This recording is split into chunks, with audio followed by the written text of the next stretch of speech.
Hello मित्रों, आज आप लोग कक्षा 10 प्रश्नावली एक वास्तविक संख्या बताने जा रहा हूँ। इसमें आप लोगों को सबसे पहले यूक्लिड विभाजन प्रमेय का सिद्ध करने को मिलेगा। इसके पहले हम आप लोगों को संख्या पद्धति के बारे में बता देते हैं। तो वास्तविक संख्या जानने के पहले हम लोग देखते हैं प्राकृत संख्या, पूर्ण संख्या, पूर्णांक, अपरिमेय संख्या, अपरिमेय संख्या और वास्तविक संख्या क्यों क्या है, क्योंकि इसकी आवश्यकता जब हम यूक्लिड विभाजन प्रमेय को सिद्ध करेंगे, उस प्रश्न को हल करेंगे तो इससे आवश्यकता आएगी। तो सबसे पहले हम देखते हैं यहाँ प्राकृत संख्या जिसे नेचुरल नंबर कहते हैं, ये क्या होता है। तो जितने भी काउंटिंग नंबर हैं जैसे 1, 2, 3 डैश डैश, ये अनगिनत होता है, अनंत तक होता है, यह सब क्या होता है प्राकृत संख्या के अंतर्गत आता है। अर्थात हम जैसे ले लेते हैं, कुछ वस्तुएं ले लेते हैं और बोलते हैं कितनी वस्तुएं हमारे पास है, तो इसको क्या बोलेंगे 1, 2, 3, यानी ये हमारा क्या हो गया प्राकृत संख्या हो गया। यानी गिनती की संख्या को क्या बोलते हैं प्राकृत संख्या, जो 1 से शुरू होता है और अनगिनत होता है, अनंत होता है, कभी अंत नहीं होता है। कहे तो यह असंख्य होता है जिसको काउंट करना संभव नहीं है। अब आते हैं पूर्ण संख्या क्या है। तो पूर्ण संख्या को जानने के लिए सबसे पहले हम ध्यान दीजिएगा कि हमने पढ़ा अभी प्राकृत संख्या काउंटिंग 1, 2, 3, 4 अनंत तक जा रहा है।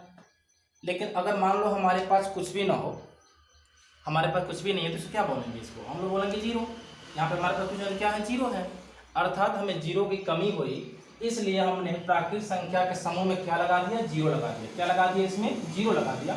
अर्थात 1, 2, 3 यह हमारा प्राकृत संख्या है और इसके पहले हमने क्या लगा दिया, जीरो लगा दिया, शून्य लगा दिया। तो ध्यान दीजिएगा इन दोनों में क्या अंतर है, क्या शून्य का ही अंतर है। प्राकृत संख्या गिनती की संख्या और पूर्ण संख्या, उसके प्राकृत संख्या का पहले केवल शून्य लगा दिया, 0, 1, 2, 3, 4 डैश, ये भी अनगिनत तक असंख्या, ठीक है ना। तो प्राकृत संख्या हो गया, पूर्ण संख्या हो गया। अब आता हमारा पूर्णांक। पूर्णांक में क्या है कि हमने पूर्ण संख्या को ले लिया, और इसमें हमने क्या किया कि ऋणात्मक संख्याओं को भी शामिल कर लिया। पूर्ण संख्याओं के समूह में हमने क्या किया, ऋणात्मक संख्या को भी शामिल कर लिया। जैसे यहाँ -1, -2, -3 डैश डैश, अर्थात जब धनात्मक, ऋणात्मक और शून्य यह तीनों एक समूह में बन जाते हैं तो इनको कहा जाता है पूर्णांक। अथवा पूर्ण संख्याओं के समूह में ऋणात्मक संख्या को शामिल करने पर वह क्या बन जाती है, पूर्णांक बन जाती है, ठीक है ना। यानी प्लस में भी अनगिनत असंख्य है और माइनस में भी असंख्य है, ठीक है ना। अब आता है इसके बाद परिमेय संख्या। क्या आता है, परिमेय संख्या। अब परिमेय संख्या को आप समझिए कि जिन संख्या को p/q के रूप में लिखा जा सकता है, जिन संख्या को p/q के रूप में लिखा जा सकता है। लेकिन एक चीज यहाँ आपको और ध्यान देना है कि जहाँ ये p है और यह q है, यह दोनों ही क्या है, पूर्णांक है। क्या है, पूर्णांक है। दोनों ही क्या है, पूर्णांक है। p भी पूर्णांक है और q भी क्या है, पूर्णांक है, ठीक है। और जो यहाँ q दिया है में, इसका मान कभी भी 0 के बराबर नहीं होता है। q का मान कभी भी 0 के बराबर नहीं होता है। अर्थात परिमेय संख्या उन्हें कहेंगे जिन्हें p/q के रूप में लिखा जाता हो और p और q क्या हो, पूर्णांक हो, तथा q जो है वह 0 के बराबर न होता हो। जैसे उदाहरण को देख लेते हैं। जैसे हमने ले लिया 5/7, 0/2, 3/5, अथवा हम दशमलव का कोई संख्या ले लेते हैं।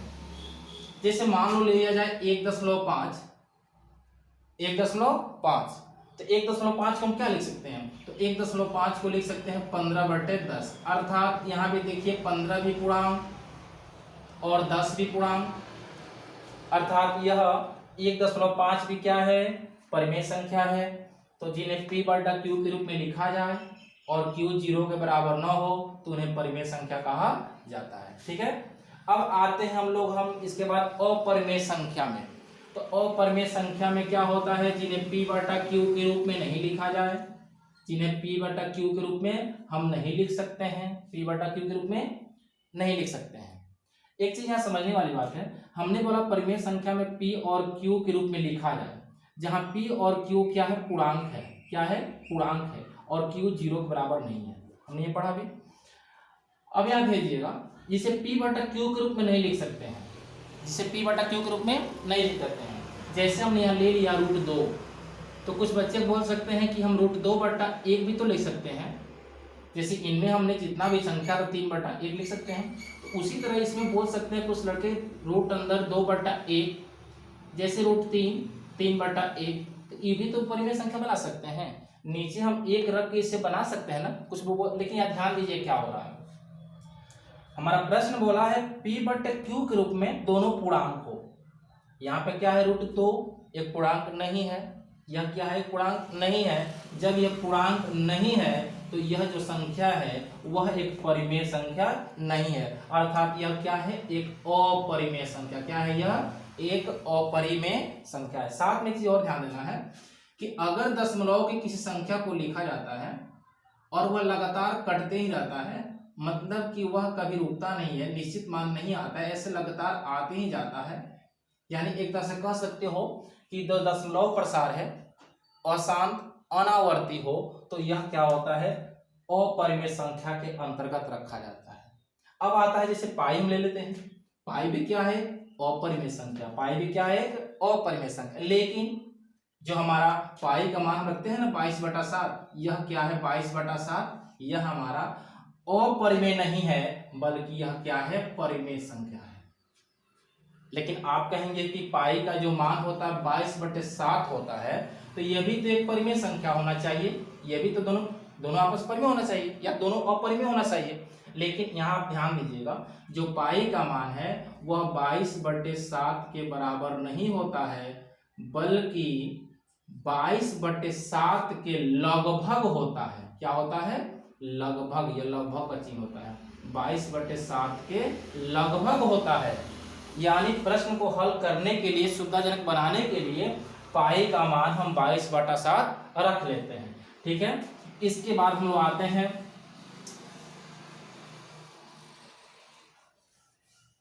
वास्तविक संख्या क्या है। वास्तविक संख्या कितना, अभी हमने जो भी संख्या ऊपर पढ़ा, प्राकृत संख्या, पूर्ण संख्या, पूर्णांक, परिमेय, अपरिमेय, ये सारे जो संख्या हैं ये सब क्या है वास्तविक संख्या के अंतर्गत आते हैं। या तो इसे हम यही बोल सकते हैं परिमेय और अपरिमेय संख्याओं के समूह को, परिमेय और अपरिमेय संख्याओं के समूह को क्या कहते हैं वास्तविक संख्या कहा जाता है। परिमेय और अपरिमेय संख्याओं के समूह को वास्तविक संख्या कहा जाता है। यानी यह दोनों संख्याओं का आपस मिलाएंगे तो क्या हो जाएगा, यह हमारा वास्तविक संख्या, जिसे r से सूचित किया जाता है। प्राकृत संख्या को n, पूर्ण संख्या होल नंबर W, पूर्णांक इंटीजर्स Z, परिमेय संख्या रेशनल नंबर Q, अपरिमेय संख्या इरेशनल नंबर QC, यानी Q कॉम्प्लीमेंट इसको पढ़ा जाता है, या आप साधारण QC बोल सकते हैं। वास्तविक संख्या रियल नंबर, जिसे R द्वारा सूचित किया जाता है। अब हम लोग पढ़ने बाद में